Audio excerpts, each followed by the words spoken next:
and appreciation from the officials and residents of Barangay Poblacion.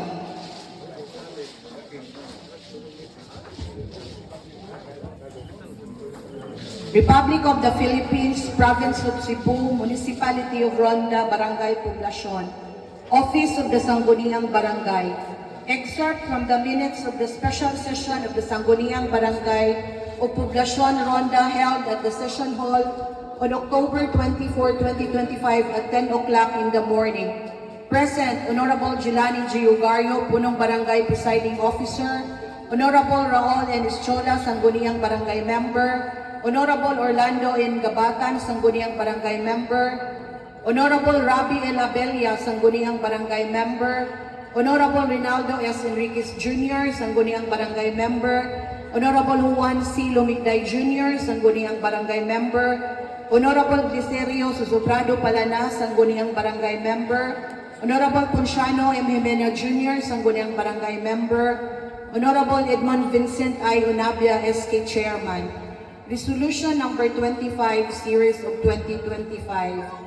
A resolution expressing profound condolences and sympathy to the bereaved family of the late Estela Montayri Songcad, former Punong Barangay of Barangay Poblacion, Municipality of Ronda, 1997 to 2007. Whereas, on October 21, 2025, a respected educator, public servant, and community leader, Honorable Estela Montayri Songcad, who was born on November 27, 1930, physically returned to her creator at the age of 94 years old. Whereas the late Mrs. Estela Montayri Songcad devoted many years of her life to the noble profession of teaching and served as a principal in the municipality of Ronda, shaping the minds and values of countless students through her dedication, discipline, and commitment to quality education. Whereas, aside from her contributions in the field of education, she also served her community as the Punong Barangay o Barangay Poblacion, where she demonstrated exemplary leadership, compassion, and genuine concern for the welfare of her constituents. Whereas her passing is a great loss not only to her bereaved family, but also the barangay she once led, and the entire municipality of Ronda, which benefited from her tireless service and integrity as a public servant. Whereas the Sangguniang Barangay of Poblacion, Ronda, Cebu recognized her invaluable contributions and expressed heartfelt sympathy to her family during this time of grief.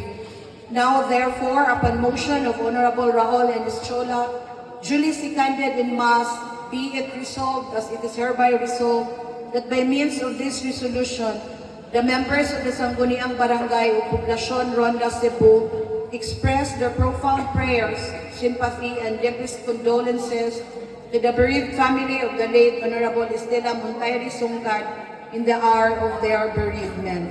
Resolve further that a copy of this resolution be furnished to the bereaved family of the late Honorable Estela Montayri Songcad through her loving children.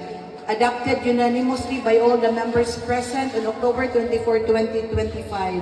Certified true and correct, prepared by yours truly, the Secretary to the Sangguniang Barangay, and approved Honorable Jelani G. Ugario, Punong Barangay.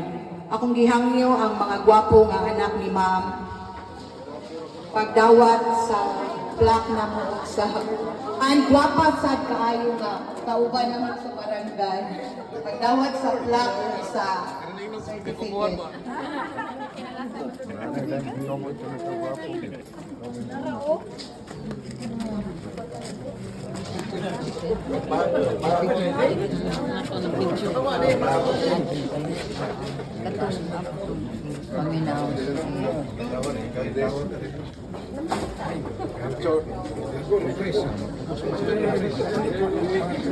Puro man mga ulo man makita.